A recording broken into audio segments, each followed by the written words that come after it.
கிறிஸ்துவில் பிரியமான உறவுகளே, இன்று நாங்கள் ஆண்டவர் வெளிப்படையாக பேசக்கூடிய ஒன்றை நாம் பார்க்கிறோம். இவ்வளவு அப்பட்டமாக எந்த ஒரு திருநூல்களிலும் நீங்கள் காண முடியாது. அவ்வளவு ஒரு அப்பட்டமாக சொல்லக்கூடியதை பார்க்கிறோம். இரு கையுடையவராய் வராத, உன்னை வெட்டிக்க அப்படின்னா போய் நம்ம வீட்டில் உட்கார்ந்து என் கை தப்பு பண்ணுதுன்னு அருவாள் எடுத்து வெட்டுறதில்ல. என் கண்ணு தப்பா போகுது உடனே ஒரு இடுக்கி எடுத்து என் கண்ணை பிடுங்கி எறிவது அல்ல. மாறாக கவனிக்க சொல்கிறார் ஆண்டவர். கவனம் முக்கியம் என்பது ரொம்ப அவசியம். கவனம் என்பது நாம் அதில் ஆழமாக ஊறி செல்ல வேண்டும். நீங்கள் நினைக்கிறீர்கள் இப்பொழுது உங்களுக்கு செல்லும் போது வரும்போது உங்களுக்கு மரியாதை கொடுப்பாங்க. அண்ணே வாங்க நல்லா இருக்கீங்களா, அக்கா வாங்க நல்லா இருக்கீங்களா அப்படின்னு சொல்லிட்டு நீங்க நினைக்காதீங்க. அவங்க உங்களுக்கு கொடுக்குறாங்கன்னு நினைக்காதீங்க. உங்க ட்ரெஸ்ஸுக்கு, அதாவது உங்க உடைக்கும் உங்களுடைய பணத்துக்கும் உங்க வீட்டுக்கும் தான் கொடுக்குறாங்க, உங்களுடைய பதவிக்கும் தான் கொடுக்குறாங்க. பதவியை தூக்கி எறிஞ்சிருங்க, அடுத்த நிமிஷம் யாராவன்னு கேட்டு போயிடுவாங்க. இதுதான் இந்த மரியாதை கொடுக்கக்கூடிய இந்த உலகம்.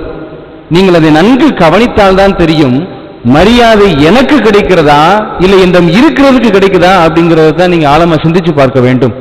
உண்மையில் மரியாதை யாருக்கு கிடைக்கிறது என்றால் நம்மிடம் இருப்பதற்குத்தான் பெரும்பாலும் கிடைக்கிறதை ஒழிய நமக்கு கிடைப்பது இல்லை. நமக்கு கிடைத்தது என்றால் அதைவிட வரப்பிரசாதம் எங்கும் இல்லை. ஏனென்றால் நம்மிடம் இருப்பதற்கு கிடைக்கிறது என்றால் நம்ம இருக்கிற மட்டும் அதுக்கு கிடைக்கும். நம்ம இறந்த பிறகு அது மறைந்து விடும். எவர் அவர் மறைந்த பிறகும் அவருக்கு மதிப்பு மரியாதை கிடைக்கிறதோ அவர்தான் நல்ல முறையில் வாழ்ந்திருக்கிறார் என்பது பொருள்படுகிறது. எனவே ஒரு அரசன், ஒரு செல்வனாக இருக்கக்கூடிய ஒரு மனிதர் சாலை ஓரமாக நடந்து செல்லுகிறார். திடீரென விலை உயர்ந்த அவருடைய காலணி அந்திருது. உடனே பக்கத்தில் கூடிய வீட்டில் பார்த்துட்டு, நான் அந்த வழியா வந்தேன், என்னுடைய காலணி அந்திருச்சு, உங்க வீட்டில் இருக்கட்டும், நான் நாளைக்கு காலையில் என்னுடைய வேலையாட்கள் அனுப்பி எடுத்துக்கிறேன் அப்படின்னு சொல்றார். உடனடியாக அந்த உரிமையாளர் சொல்லுகிறார், நீங்க எவ்வளவு பெரிய செல்வந்தர், உங்க கால் மீதி என் வீட்டில் இருக்கிறதுக்கு நான் கொடுத்து வச்சுக்கணும், பாக்கியம் பண்ணியிருக்கணும், வைங்க பத்திரமா நான் பார்த்துக்கிறேன், நாளைக்கு கொண்டுட்டு போங்க அப்படின்றார். மறுநாள் வேலையாள் வந்து வாங்கிட்டு போயிட்டார். கொஞ்சம் நாள் கழித்து அந்த செல்வர் இறந்து விடுகிறார். அப்பொழுது அவருடைய உடலை எடுத்து அந்த வழியாக நடந்து போகக்கூடிய நேரத்திலே அதே வீட்டின் முன்பு வரும்போது மிகப்பெரிய ஒரு மழை வருகிறது.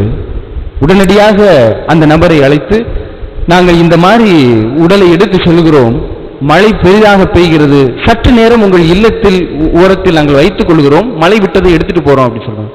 உடனே அவர் சொல்லுகிறார், எவன் வீட்டு போனத்தை எவன் வீட்டில் கொண்டாந்து வைக்கிறதுன்னு கேட்டார். இவ்வளவுதான் மரியாதை. அவருடைய கால்மிதி செருப்புக்கு கிடைத்த மரியாதை இறந்த பிறகு அந்த செல்வந்தனுக்கு கிடைக்கவில்லை என்பதுதான் பொருள். எனவே நாம் நினைத்துக் கொள்ள வேண்டாம், என்னை மதிக்கிறார்கள், எனக்கு மரியாதை கொடுக்கிறார்கள் என்பதல்ல, நம்மிடம் இருப்பதற்கு கொடுத்து கொண்டிருக்கிறார்கள். இன்னைக்கு ஒரு ஹெச்எம்மா இருக்கலாம், இல்ல ஒரு பதவியில் இருக்கக்கூடியவங்களா இருக்கலாம், இல்ல இப்ப அரசியல்வாதிகளா கூட இருக்கலாம். ஒரு பதவியை கலட்டி விட்டால் திருப்பி என்ன பண்ணுவோம், மரியாதை கொடுப்பாங்களா? கொடுக்க மாட்டாங்க. அதுதான் நம்முடைய சூழ்நிலையாக இருக்கப்படுகிறது. அடுத்து நம்முடைய நிலை வறுமை நிலை. அதனால தான் ஆண்டவர் சொல்றார், இருக்கும் போதே பயன்படுத்திக் கொள் அப்படிங்கிறார்.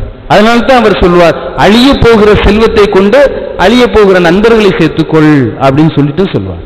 நாம் எப்படிப்பட்ட மனநிலையில் இருக்கிறோம் என்பது மிகவும் முக்கியமான ஒன்றாக இருக்கிறது. எனவே உடனடியாக இயேசு கிறிஸ்து சொல்லக்கூடிய செய்தி, என்னுடைய கை பாவத்தில் விழ செய்கிறது வெட்டிவிடு, கண் பாவத்தில் விழ செய்து அதை பிடுங்கி எரிந்து விடு, ரெண்டு கண்ணோடு ரெண்டு கையோடு ரெண்டு காலோடு நீ எரிநரகத்துக்கு செல்வதை விட ஒற்றை கண் ஒற்றை கால் ஒற்றையோடு நீ போவது உனக்கு நல்லது அப்படின்னு சொல்றாரு. அப்படின்னா நாம் சற்று அலசி பார்க்க வேண்டும், என்னை அலசி பார்க்க வேண்டும். இந்த உலகத்தில் நாம் அனைவரும் கண்டுகொள்ளாத ஒரு மனிதர் இருக்கிறார். நாம் அனைவருமே கண்டுகொள்ளாத ஒரு மனிதர் இருக்கிறார். அவர் யார்? நம்ம யாருமே அவரை கண்டுக்கிறதே இல்லை. அவர் யார்? இயேசு கிறிஸ்து. அப்படித்தானே? வீட்டில் போய் கண்ணாடியை பார்த்து முதல்ல உங்களையே கண்டுக்குங்க. கடவுளை கண்டுகொள்ள 1000 பேர் இருக்கிறாங்க, உங்களை கண்டுகொள்ளத்தான் இன்னும் யாரும் இல்லை. ஏன் நீங்களே இல்லை? உங்களை நீங்கள் என்றாவது கண்டு கொண்டிருக்கிறீர்களா? உங்களை நீங்கள் பார்த்து பெருமைப்பட்டு இருக்கிறீங்களா? இன்னைக்கு போடக்கூடிய மாத்திரை எல்லாம் எதுக்கு? நான் என்னை கண்டுகொள்ளாத தருணத்திற்காக. ஒரு பெண் பார்க்கக்கூடிய இடத்திலே சென்றிருந்த போது அந்த பெண்ணினுடைய தகப்பனார் கேட்ட கேள்வி என்னை மிகவும் ஆழமாக சிந்திக்க வைத்தது. நீங்கெல்லாம் போய் மாப்பிள்ளை பார்க்கும்போது எப்படி பார்ப்பீங்க? எவ்வளவு சம்பாதிக்கிறாரு, எவ்வளவு சொத்து இருக்கு அப்படின்னு தான் கேட்பீங்க. அந்த பெண்ணுடைய தகப்பன் கேட்கிறார் அந்த மாப்பிள்ளை வீட்டாரிடம், பையன் எவ்வளவு சம்பளம் வாங்குறாரு அப்படின்னு கேட்கல. பையன் என்ன பண்றாரு கேட்கல. அமைதியா உட்கார்ந்து இருந்தார். அவங்களா சொன்னாங்க, என் பையன் 1.5 லட்சம் ரூபாய் சம்பளம் வாங்குறான், அதனால நீங்க போடுறத போட்டு அனுப்பி விடுங்க, ஒன்றும் பிரச்சனை இல்லை, ஒரு 25 லட்சத்துக்கு குறையாம போட்டு விடுங்க அப்படின்னு சொல்றாங்க.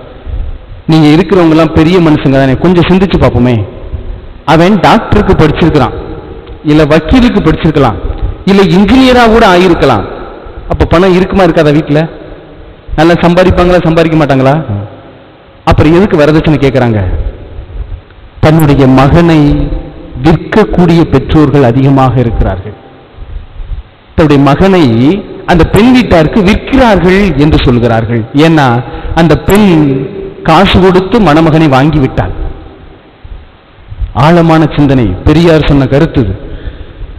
ஒரு பெண் வரதட்சணை கொடுக்கிறது எதுக்கென்றால் மணமகனை வாங்குகிறாள். பிறகு நாம் என்ன சொல்லுகிறோம்? மருமகள் வந்தால் என் குடும்பத்தை 2ஆக மாற்றிவிட்டாள் என்று நாம் சொல்லிக் கொண்டிருக்கிறோம். தவறு. அவள் குடும்பத்தை 2ஆக்கவில்லை, குடும்பத்தை 2ஆக்கியது பெற்றோர்கள். நீங்கள் தான் சரியாக சிந்திக்க வேண்டும். காசு இருக்கிறது என தெரிந்த பிறகும் நாம் வரதட்சணை என்ற ஒன்றை வாங்குகிறோமே, இதுதான் அந்த கையூட்டு. நாங்கள் பிச்சை எடுத்துக் கொண்டிருக்கிறோம் என்பதற்கு சமம் என்று சொல்லப்படுகிறது அந்த வார்த்தை. எனவே இப்படிப்பட்ட அந்த கைகளைத்தான் வெட்டி எறிய வேண்டும் என்று ஆண்டவர் இயேசு கிறிஸ்து சுட்டி காட்டுகிறார். எனவே நான் எந்த மனநிலையில் இருக்கிறேன்? அந்த தகப்பன் கேட்ட கேள்வி என்னவென்றால், தம்பி நீ எவ்வளவு வேணாலும் சம்பாரிச்சுக்க, எவ்வளவு வேணாலும் சொத்து வச்சுக்க, உன் மனசை நீ கட்டுப்படுத்த தைரியமா இருக்கிறியா அப்படின்னு கேட்டார். நீ 1.5 லட்சம் ரூபாய் வாங்குறீன்னா பிரச்சனை உனக்கு இல்ல, என் பொண்ணுக்கு. ஏன்னா நீ பணத்தை நிர்வகிக்கிறதுக்கு தான் முக்கிய கவனம் செலுத்திய ஒழிய உன் குடும்பத்தை நிர்வகிக்கிறதுக்கு நீ கவனம் செலுத்த மாட்டாய். உன் குடும்பத்தின் மீது நீ உன்னுடைய முழு கவனத்தையும் செலுத்த மாட்டாய் என்பதுதான் அதனுடைய பொருளாக்கப்படுகிறது. இடையே அப்படி கேட்ட பிறகுதான் அவர்களுக்கே ஒரு தெளிவு கிடைக்கிறது. சரி, நல்ல பையன் தான், ஒன்றும் பிரச்சனை இல்லை அப்படின்னு சொல்லிட்டு பேசி முடிக்கிறான். நீங்களும் சரி நாங்களும் சரி எங்க சென்றாலும் சரி, ஏதோ ஒரு திருமணத்திற்கு சென்றாலும் சரி, சற்று ஆழமாக சிந்தித்து பார்க்கக்கூடிய கட்டத்தில் இருக்கிறோம். ஏனென்றால் 2ஆம் வாசகம் அழகாக சொல்லுகிறது, நீங்கள் வைத்திருக்க செல்வங்கள் அனைத்தும் மக்கி போகும், வண்டுகள் அரித்துவிடும். அப்ப எதுதான் செல்வம் என்றால் அது நீங்கள் நன்கு உங்களை கவனித்து பார்க்க வேண்டும். என்னை நான் கவனிக்காத நேரத்தில் எப்பொழுது என்றால், சிறு வயதில் வேலை வேலை வேலை, சம்பளம் சம்பளம் சம்பளம் என்று ஓடிவிட்டேன்.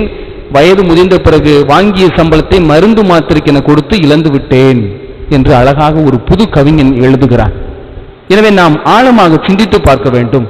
நாம் கை நிறைய சம்பாதித்து வயதான பிறகு கை நிறைய மருத்துவர்களுக்கு கொடுப்பது அல்ல சம்பளம். அந்த வருமானம் நம்மை இறுதி வரையிலும் மானத்தோடு வாழ வைக்க வேண்டும் என்பதுதான் அதனுடைய சன்மானம். இல்லை என்றால் நம்மை அது இழக்கச் செய்துவிடும். நாம் பிறரிடம் சென்று எனக்கு ஆங்கிலம் தெரியும், எனக்கு ஹிந்தி தெரியும், எனக்கு எல்லா மொழியும் தெரியும் என்பதில் அல்ல, உம்மிடம் பேசுபவனுக்கு என்ன மொழி தெரியும் என்பதை தெரிந்து கொண்டு அவனிடம் அந்த மொழியில் பேசினால்தான் உமக்கு அறிவு இருக்கிறது என்பது பொருள். இல்லை என்றால் தன்னுடைய பகட்டையும் தன்னுடைய திமிரையும் காட்டுவதில் தான் அவர்கள் கவனம் செலுத்துகிறார்களே ஒழிய அவர்கள் எதிரில் இருப்பவருடைய மனநிலையையும் அவருடைய சூழ்நிலையும் புரிந்து கொள்ளக்கூடிய மனிதர்களாக எவரும் இல்லை என்பதுதான் பொருள். அதாவது விமானம்னு ஒன்று இருக்கு, அதை ஆங்கிலத்தில் ஏரோப்ளேன் சொல்லுவோம். விமானம்னா என்னது? எங்கே பறக்கணும்? மேலே பறக்கணும். 80 கோடி ரூபாய் செலவழிச்சு அந்த விமானத்தை கட்டுறாங்க, ரோட்ல போறதுக்காக கட்டுறாங்க. அது எங்கே போகணும்? கொஞ்ச நேரம் போயிட்டு அப்படியே மேலே எரிந்துருச்சிடும். நாமும் விமானத்திற்கு சொந்தக்காரர்கள். ஆன்மா என்ற அந்த விமானம் மண்ணிலே புரண்டு விடக்கூடாது. சற்று காலம் தாழ்த்திய பிறகு அது விண்ணை நோக்கி பறக்க வேண்டும். சிந்தனை, சொல், செயல் அனைத்தும் மேலே பறக்க வேண்டும். நான் இறக்கும் வரையிலும் மண்ணிலே தான் ஓட்டிக் கொண்டிருப்பேன் என்றால் இந்த விலை மதிப்பற்ற இந்த ஆன்மாவை இறுதி வரையிலும் நாம் கண்டுபிடிக்காமல் இழந்து விட்டோம் என்பதுதான் பொருள்படுகிறது. 60 வயசுக்கு அப்புறம் யாரையும் புரணி பேசக்கூடாது. தெரியுமா உங்களுக்கு? 45 வயசு பேசக்கூடாது, எப்பவுமே பேசக்கூடாது, அது வேற. 60 வயசுக்கு அப்புறம் எது உங்கள் நிலையான சொத்துன்னு பார்த்துக்குங்க. நீங்க அமைதியா வீட்டில் உட்கார்ந்து இருக்கும் போது, தனிமையா இருக்கும் போது, உங்களுடைய சிந்தனைக்கு என்ன வருதோ அதுதான் உங்க சொத்து. நான் அமைதியா இருக்கும் போதும் கோபம் வருது, அமைதியா இருக்கும் போதும் பொறாமை வருது, அமைதியா இருக்கும் போதும் சண்டை போடணும் வருது அப்படின்னா நீங்கள் இனிய அளவு கூட சொத்து சேர்க்காத மனிதர்களாக இருக்கிறீர்கள். எனவே நான் அமைதியாக தனியாக இருக்கும்போது என்னுடைய முதிர்ந்த வயதை நான் எப்படி பயன்படுத்துகிறேன், என்னுடைய சிந்தனைகள் எப்படி ஓடிக்கொண்டிருக்கிறது, அடுத்த கட்டம், அடுத்த இளம் பிள்ளைகள் வளரக்கூடிய ஒரு சூழ்நிலைக்கு என்னை தள்ளி செல்லுகிறதா, இல்லை இறுதி வரையிலும் நான் தான் எந்த வீட்டுக்கு, செத்த வீட்டுக்கு போனால் நான் தான் பொணமா போவேன், கல்யாண வீட்டுக்கு போனால் நான் தான் மாப்பிள்ளையா போவேன், பொண்ணா போவேன்னா வாழ்க்கை இனிமையாக இருக்காது. எனவே விமானம் கட்டப்பட்டது மேலே பறப்பதற்கு, கப்பல் கட்டப்பட்டது தண்ணீரில் செல்வதற்கு. கப்பல் கட்டியது கரையிலே நிற்பதற்கு அல்ல, இறைவன் நம்மை படைத்தது அவரை நோக்கி வருவதற்கு. ஒன்று, இந்த ஆன்மாவை கண்டுபிடியுங்கள். உங்களுக்கென இருக்கக்கூடிய செல்வம் என்ன என்பதை கண்டுபிடியுங்கள். உங்களுக்கு மரியாதை கிடைக்கிறதா, இல்லை உங்களுடைய செல்வத்துக்கு மரியாதை கிடைக்கிறதா என்பதை சிந்தித்து பாருங்கள். அந்த காலத்துல எல்லா குருமார்களும் என்ன பண்ணுவாங்கன்னா, கழுதை மேல சிலுவையை வச்சுக்கிட்டு அப்படியே ஓட்டிக்கிட்டே போவாங்க. அப்படி ஓட்டிகிட்டே போகும்போது அங்கே இருக்கிற மக்கள் எல்லாம் அப்படியே வணங்குவாங்க. சிலுவையை பார்த்தா நம்ம என்ன பண்ணுவோம்? வணங்குவோம். இப்போ நான் உதாரணத்துக்கு நான் சொல்றேன், நவீன காலத்துக்கு வர்றேன். நற்கருணை பவனி வந்தோமா? வந்தோம். நற்கருணை பவனி எது மேல இருந்துச்சு? ஒரு வண்டி மேல இருக்கு. நம்ம நற்கருணை பார்த்து வணங்கணுமா? வண்டி நினைச்சுக்கிச்சான் நம்மளைய பார்த்துதான் எல்லாரும் கும்பிடுறாங்க அப்படின்னு நினைச்சுக்கிச்சான். நம்மளை பார்த்தா எல்லாரும் கும்பிடுறாங்க நினைச்சுக்கிச்சான். அப்ப உடனே அகந்தைக்கு மாறிடுச்சான் வண்டி. நான் தான் மாறிடுச்சான். கோயிலுக்குள்ள கொண்டாந்து இருக்கும் போது நற்கருணை இறக்கி உள்ள கொண்டாந்தாச்சு. வண்டி எங்கே போச்சு? அது உதாசீனப்படுத்தப்பட்டது. அப்பொழுதுதான் வண்டிக்கு தெரிந்ததாம், மரியாதை எனக்கு கொடுக்கவில்லை, மாறாக இயேசுவுக்கு தான் கொடுத்தார்கள் என்று. இந்த நுணுக்கத்தை நாம் கற்றுக்கொண்டு விட்டோம் என்றால் வாழ்க்கையில் இனிமையாக இருப்போம். இல்லை என்றால் வாழ்க்கை முழுவதும் புண்பட்டுதான் போயிருப்போம். இந்த ஒரு கட்டத்திலும் நான் எப்படிப்பட்ட ஒரு மனநிலையில் இருக்கிறேன், என்னுடைய மனதை நான் ஆழமாக சிந்தித்து பார்க்க வேண்டும். நாம் மனதிற்குள் கடந்து சென்றோம் என்றால் நம் கையையோ கண்ணையோ பிடுங்கி எறிய வேண்டும், வெட்ட வேண்டும் என்ற அவசியம் இருக்காது என்பதைத்தான் சுட்டி காட்டப்படுகிறது. எனவே நாம் முழு மனதோடு இதில் பங்கு பெறும்போது இறைவன் நம்மை ஆழமாக நேசிக்கிறார், ஆழமாக சுவாசிக்கிறார் என்பதுதான் பொருள்படுகிறது. தாமஸ் ஆல்வா எடிசன் ஒருத்தர் இருக்கிறார், தெரியுமா? அவர் ஒரு திருவிவிலியம் படிக்காமல் எதையும் கண்டுபிடிக்க மாட்டார். 1093 கண்டுபிடிப்புகள் கண்டுபிடித்தாலும் ஒவ்வொரு கண்டுபிடிப்புக்கு முன்னாலும் அவர் தொடக்க நூலை எடுத்து வாசிக்காமல் இருக்க மாட்டார்.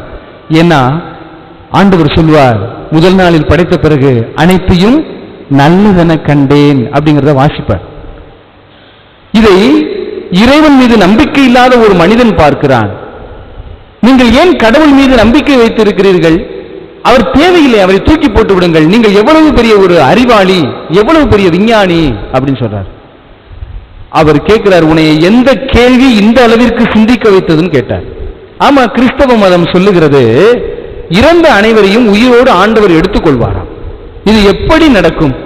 அன்னை மரியாதை சொல்லுகிறார்கள், உடலோடும் ஆன்மாவோடும் விண்ணுலகம் எடுத்துக்கொள்ளப்பட்டார், எலியா எடுத்துக்கொள்ளப்பட்டார், ஏனோக்கு எடுத்துக்கொள்ளப்பட்டார் என சொல்கிறார்களே, இதை எப்படி நம்புவது?